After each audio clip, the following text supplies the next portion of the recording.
TV7 are my family. Thank you. Bless you. Ice TV7. Start again. I love Black Ice TV7. I always big up Black Ice TV. Thank you.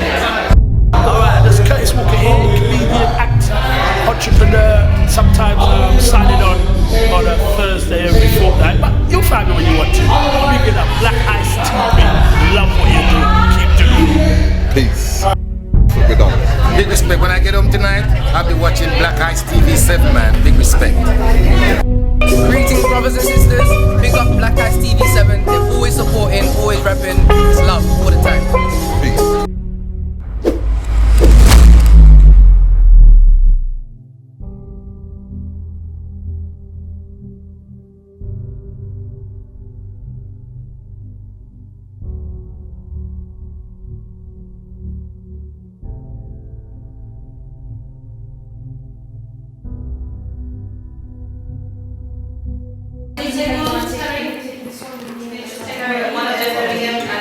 It's all video. Yeah, catch them. Partnership.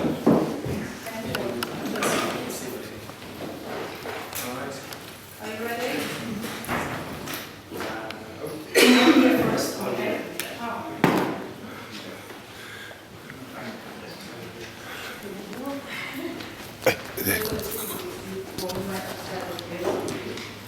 We're at a big wheel. Look at that big wheel there.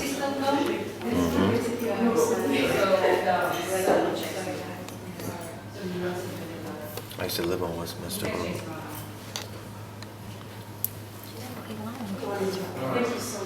But tell us how do you feel in the UK right now? You know, we're in the House of Parliament. Returning to Moors, my baby. We've been here before.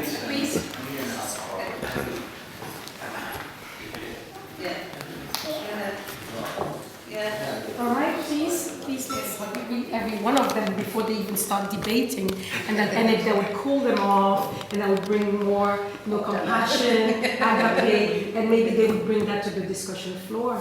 Well, it's interesting because it's not everyone understands when the bell rings at the start of our day. It isn't the start of business. It's actually the call to prayers. We have prayers in the House of Commons for the first 5 minutes before business begins, and it's a brief moment of contemplation. Some MPs who have no religion, they're there because humans, whatever, they're there just for the moment, pause for thought, not for the prayers. And actually, because of the history of the building, we still turn around in our seats, we stand for prayers, and we face the back because of the discrimination the Catholics faced for the sign of the cross, even in the House of Commons back in the day. So whilst the discrimination's gone, we still honour that part of the sort of history of discrimination in this very building, which should not. It's hard to think of that happening on a Christian, Church of England on a Catholic basis, but that is the root of that issue. And we talked now about roots of discrimination and the need to respect elders and traditions more. But June, I can't go without saying thank you to you. No, you're welcome, and thank you for hosting us. Yeah, we're going to have a really good talk. And June is an amazing community champion and leader in the constituency. There's very little June tells me to do that I dare not, but on an issues base, I'm not someone who gives in easily, as my party leadership knows. I'm not someone who speaks or agrees to do something if there isn't a personal sense of commitment and values behind it. There is nothing I hope we disagreed on, whether it be about rights to women's pensions, whether it be about the need to tackle knife crime in our community, which is disproportionately affecting young black men, sadly, on the edge of travel and my constituency. We must do more together on those issues. I've tried to get some extra resources, extra policing, for example, and CCTV, but there's more we can do together. But I know when June asked me to organise something and to meet someone, then it's my honour to be able to welcome you here today. Brilliant. And I hope the rest of your meeting goes really well. All right. Apologies, Natalie. Please give me more notice next time, and I'll make sure we get it. Necessary between people of the same family. Take care. All right. Thank you. Thank you. Go the right way. I hope your lost to do it as well. If you see them, just push them this way. Thank you. I can't win, I can't reign, I will never this game without you. Without you. I am lost, I am vain, I will never be the same without you. Without you. I will run, I will fly, I will never make it. We are Manhood Academy! We are Manhood Academy! We are Manhood Academy! So I was just asking you about the, I guess it's called phases of one's life. Now, Rites of passage. rites of passage, okay. So in the African system, what system, what other systems are there out? What systems are there out there that you know of? Right, and the Yoruba, Akan, and most of the systems in Africa, they deal with a primary 5. The rites when you come to birth. And the rites when you reach puberty, when you're being prepared for adulthood. The rites of adulthood, once that's between the 20s and about 50. And then, and somewhere, let's deal with the 5. And then the eldership, which is between 60 and 75. And the last is the preparation for ancestorship. So those are the primary 5. But in between, you have secondaries. So when you're talking about the puberty, where you're being prepared for adulthood, there is that entry into the community of adulthood. But when you get 30, you're being prepared to take responsible senior positions as an adult. And when you're in your 50s, you're being prepared to take the junior elder role, so that when you reach eldership, you're taking on the responsibility of the community to be a counselor, to be a guide, to be the historian. All of these elements are the part of what your function has to be. You're the conflict resolution persons in the community. And of course, that last one is always to prepare to be an ancestor. And that's a process where you go through a lot of rituals, where you begin to listen to the elders in the community on what messages you're supposed to take home to the ancestors about the condition of their children, and let them know what our efforts are, but what our needs are, and to make a major request on whom they should send back. What type of person needs to come back to handle the problems we are facing. Oh, so because you're here, you can give them the update information on what's needed. That's right. And all African systems have a what do you call it? The word when you go and you come. Reincarnation. Okay. And in all the systems I know, I don't know all of them, but the Yoruba, the Akan, Voodoo, so forth, you only reincarnate as a human in the family you initially came to Earth in. You don't come back as a tree or a bird or in another family in a foreign place. You come back in the family you left. But you come back as a higher spirit with another level of consciousness, depending on whether you truly develop. Now, in the Yoruba, for instance, they got a concept called Awu. Awu means we go and we come. And you have 8 times to be born as a human being. I'm sorry, 7 times to be born as a human being into the family you originally came in. And each of the 7 coming and going, you have 8 steps of ethical moral development you must complete to be an Orisha. Of course, most people never make it to Orisha, but you become reverend ancestors who go and come with messages of development for your people, for your community, for your family. And in that cycle, when you don't complete it, you go back to the realm of the ancestors where everything is reorganized so your destiny can be refashioned and you can come back again with another set of responsibilities. So when you say you come back as an Orisha or a selected head, does that mean you were born? Say for instance, you was born into a certain. If you reach the level of Orisha, you never come back again. Okay. You permanently exist. But now, but that's a lot of people going there. So that means does that Orisha house get crowded? No, very few people make it to the level of the Orisha. Most become reverend ancestors, and they constantly go and come, helping to raise that family and that community to a higher ethical, moral, principle level, so that they become an effective force as a unit in nature. But an Orisha is when you reach perfection. And when you reach perfection, you don't have to go through the cycle again. You become a part of the greater, what we call divinity, and a force in nature itself, which is appealed to by those who are going through the process. Well, that would make sense, because by definition, at least in my head, you should not be on this planet if you're perfect. It's simple as that. But everything is the struggle towards perfection, but the struggle towards perfection itself is a form of perfection. See? But if one is able to fulfill the task of becoming the perfected one, then you become an expression of an aspect of the divinity that has a permanent place in the guidance of the rest of the universe.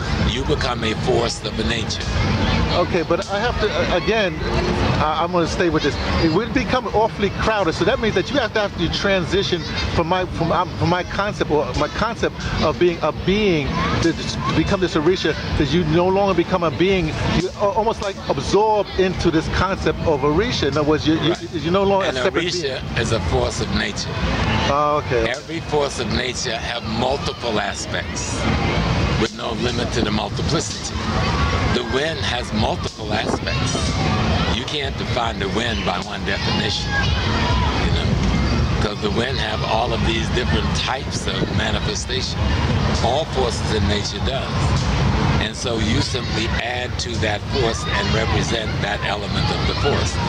For instance, Shango, most people talk about Shango as being the king, and he carries an axe and he's a warrior. But Shango represents the courage within any individual when he recognized the need to raise himself to a higher spiritual being.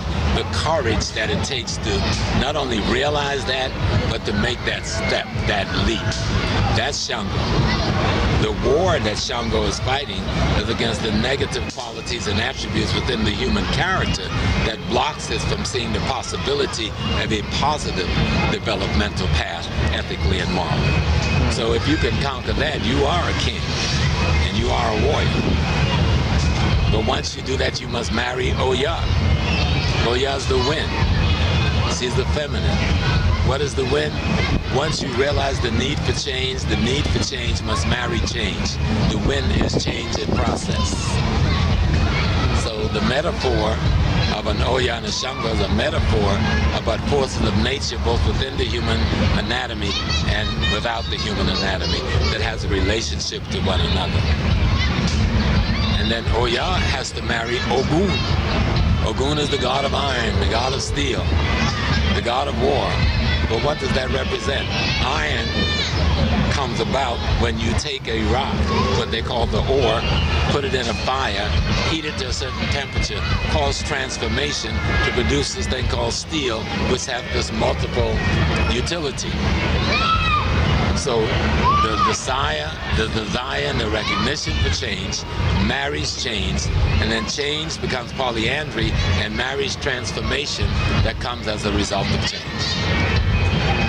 They're all forces in nature, but remember, the human anatomy is a replication of the greater nature. So the force exists, but the force must be cultivated. It doesn't just manifest. You must cultivate the force. Well, if we're going to talk about that cultivation of the force, then that means that let's say that these people on the planet today, whatever stripe they are, we're in serious trouble, because we keep on being disrupted from those missions, from those rites of passages. Everybody that you see simply represents possibility. But if possibility don't realize, they're just recycled to again represent possibility that might be realized. But if we constantly recycle this morass that we're in, then we're, by definition, it remains a morass.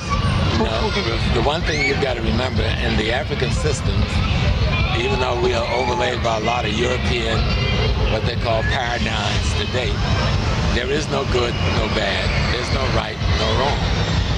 There's only what's appropriate. And the appropriation is about harmony and balance. You can't possibly have harmony without having what we call bad and what we call good, both being at its optimum. The problem we have is when we can't tell the difference between the two and we think one is supposed to outweigh the other. No. It's the equilibrium you're struggling for. You can't even define your good without the presence of what you've defined as being bad. You know, it's like in ancient Kemet, they talk about Set, and they talk about his brother Haru. People over here in the West saying Set is evil and Haru is good. No, if you study Kemet, Set is just the other possibility. One possibility defines the other possibility. And so if you ever see a statue of Ramses, you'll see Haru, representative of all the positive aspects of Asar, standing on one side of Ramses, that is the level where Ramses is the greatest of great, and on the other side is Set. So Ramses cannot be a balanced king and a pharaoh without having an equal amount of Set and an equal amount of Haru. That's what creates Ma'at. Otherwise, whichever way we think he's leaning, he's out of balance, and he cannot create harmony. He can only replicate conflict. Hello, this is Queen Diambi, Mukalenga Mukajwanta Shama of the Bakwalunte people of Congo. I'm here in London. I came to visit the Manhood Academy program. Today is actually the last time they meet for the year, and I saw the program and I was really welcomed, and I'm very, very happy and honored that I was welcomed this way. And I saw amazing things that they're doing with the children. Our boys are learning so much about awareness, about the body, how the body functions, the needs of the body for oxygen, for movement, and also the movement of soul, in the sense that they learn to meditate, they learn to talk about the issues. It's absolutely an amazing program. So I recommend it to every parent out there. Come teach your child in Manhood Academy. It's really a place where they're going to be mentored, where they're going to be nurtured and loved and cared for by the elders of the community, and also building a community. So it was an amazing.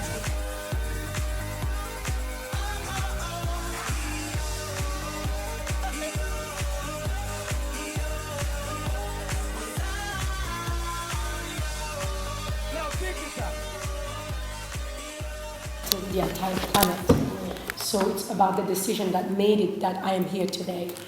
Because, although many things were, we look back in the past and we look at our history and we see a lot of, difficult things and hurt and pain and so forth, but none of us would be here, unless we went through the path we went through. So we have to recognize the diversity and the beauty, just, here represented, coming from all parts of the world here today. And this was only made possible because of the history that we went through, although difficult.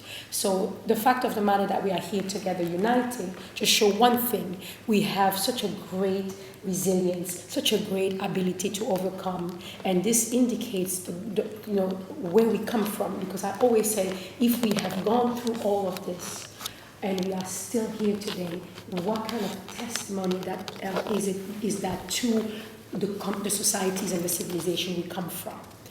How strong physically must have we been to go through this whole ordeal for all these centuries? How strong mentally must have we been from coming from where we came from to cross through time in such adverse conditions?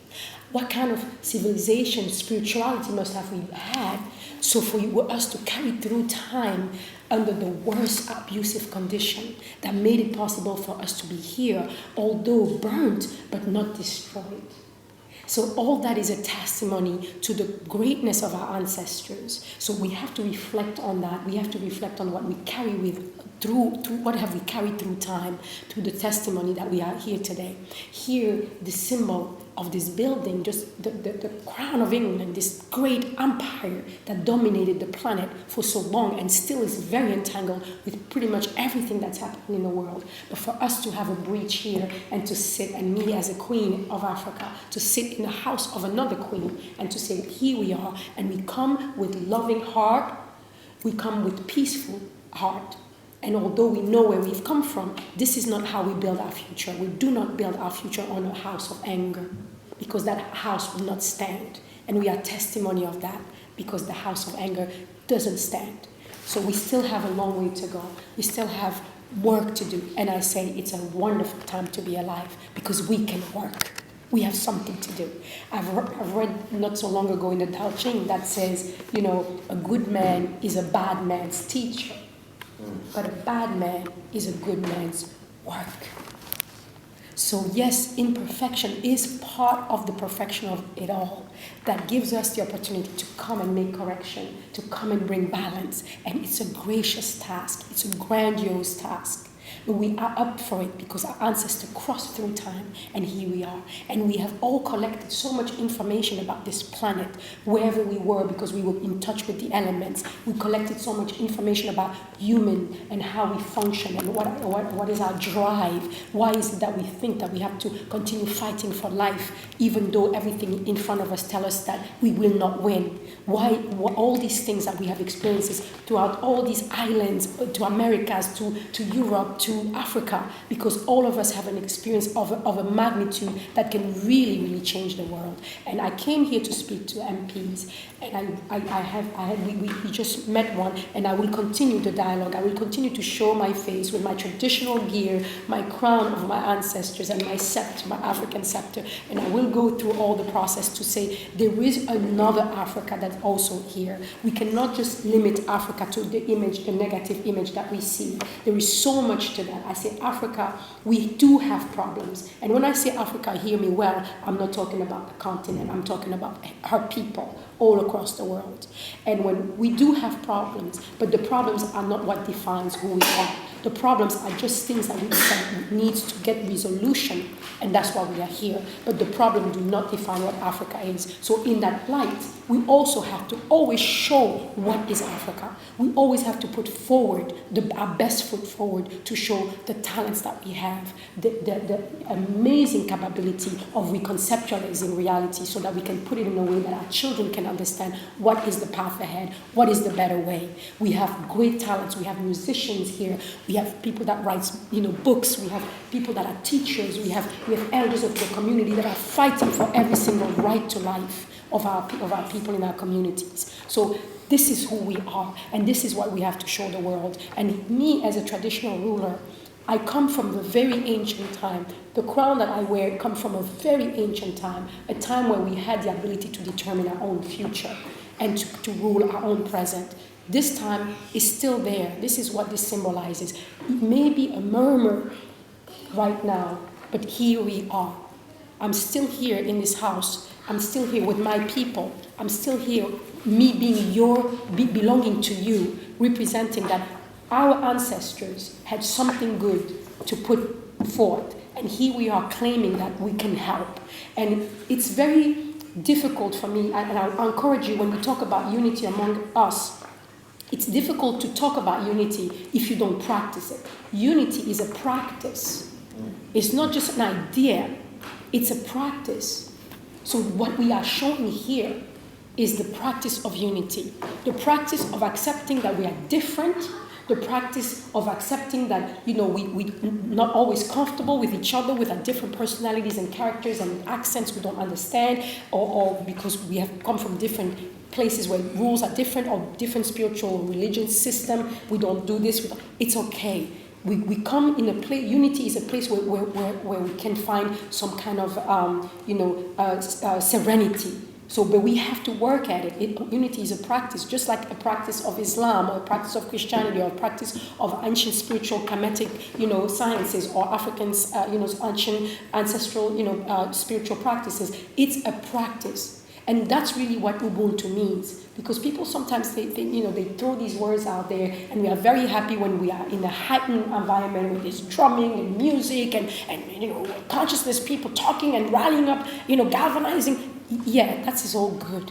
But now when you retreat from that, when you are you and you alone, are you in an Ubuntu with yourself? Ubuntu starts there.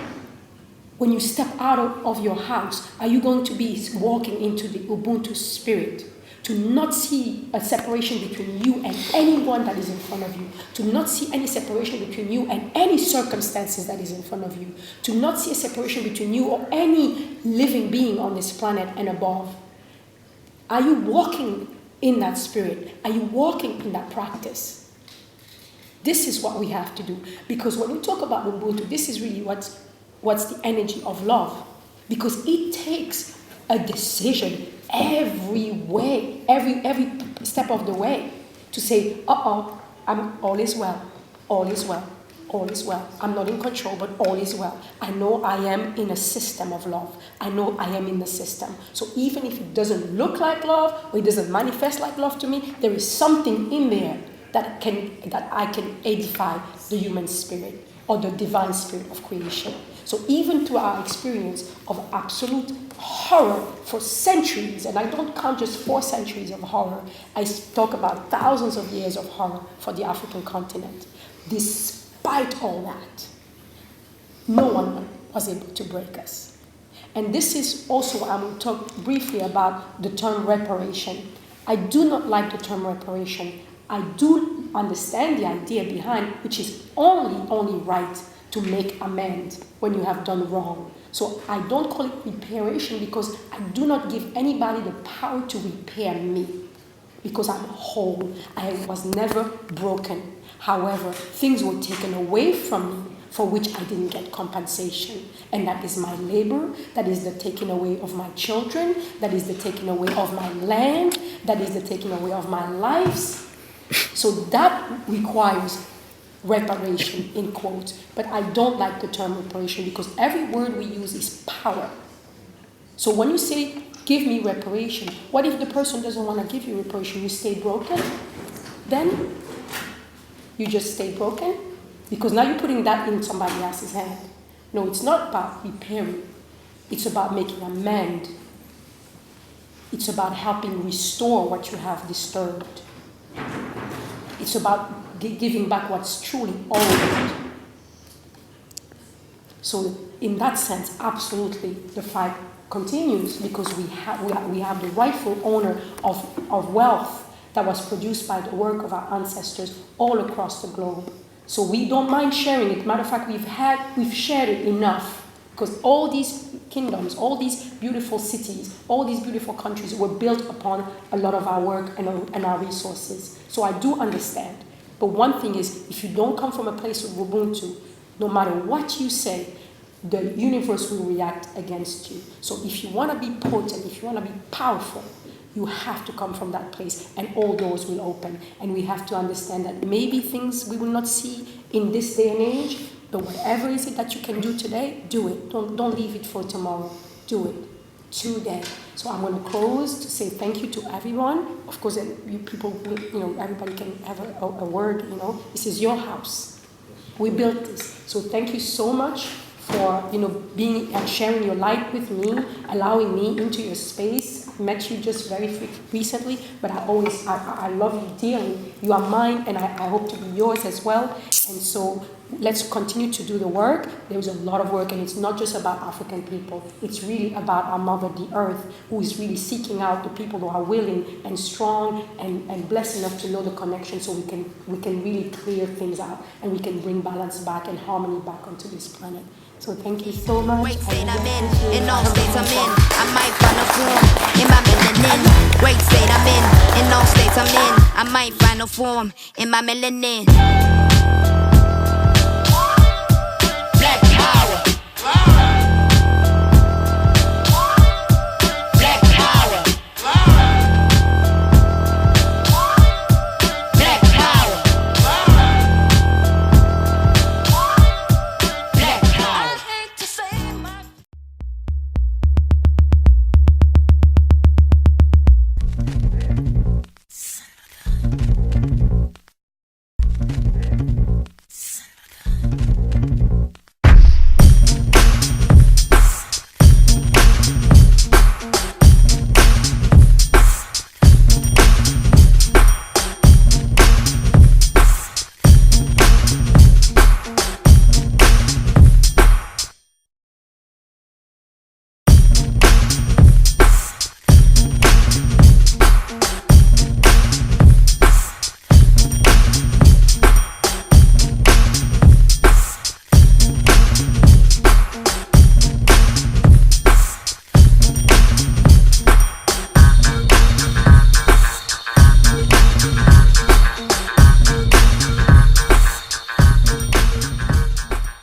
TV7. I am Stella B. I'm here at Out of Noise. Right at the end, we've had such a beautiful, beautiful event.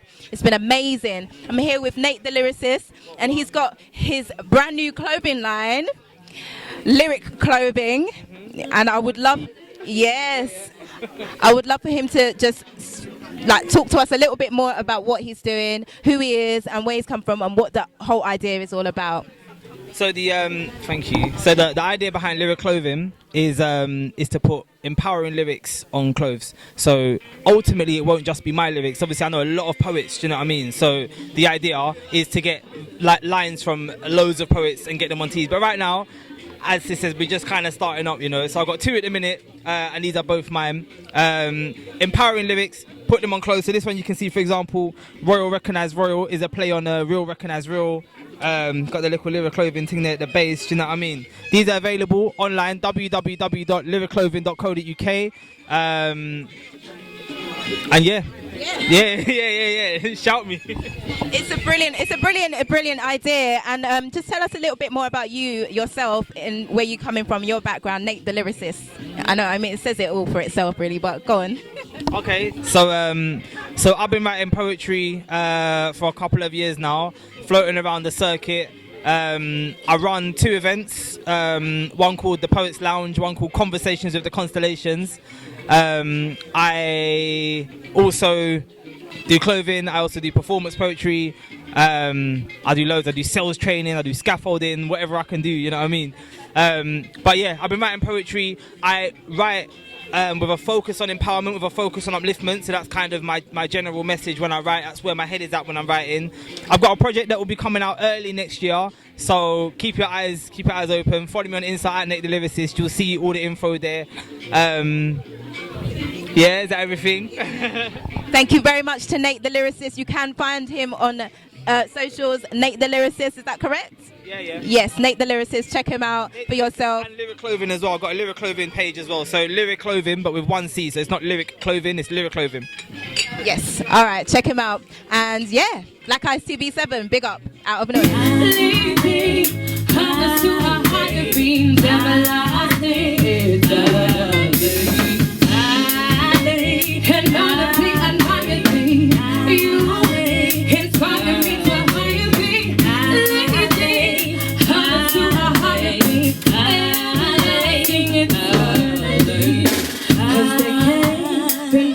And restore in nature. Don't see that love is the greatest manifester. Humanity will most die people first. So you got to put your trust in you. And if I was to give you a chance, cause you say you want to make a man, please be the one. Don't let me down, cause you are my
some noise? Thank you. Can we make some noise for Aisha? Bringing the vibes, bringing the highly.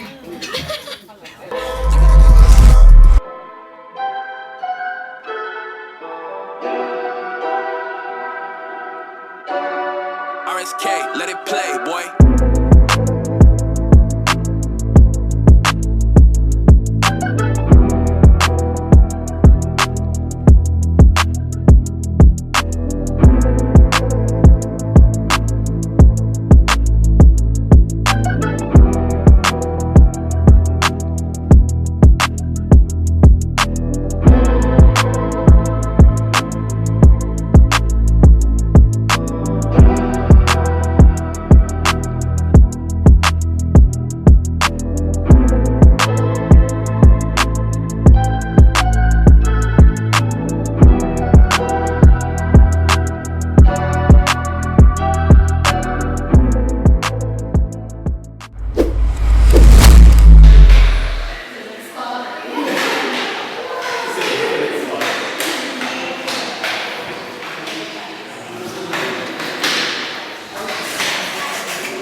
Seek and find. This is Terry Riggs, Mr. Riggs, and we're looking at a certain period of time, which is the 1830 to 1909,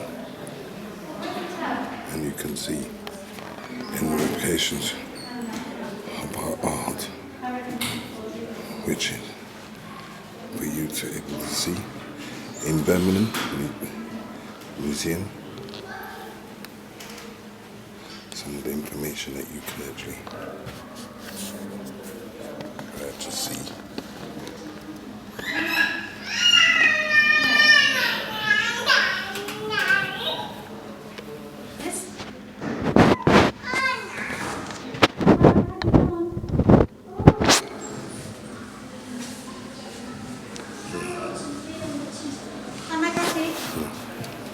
As you can see, in the time of slavery period,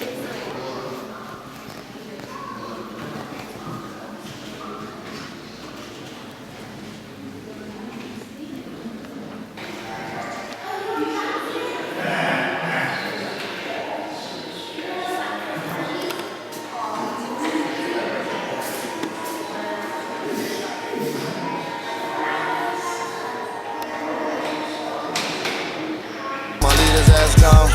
All my leaders ass gone. Although they did you so wrong, I still standing here strong.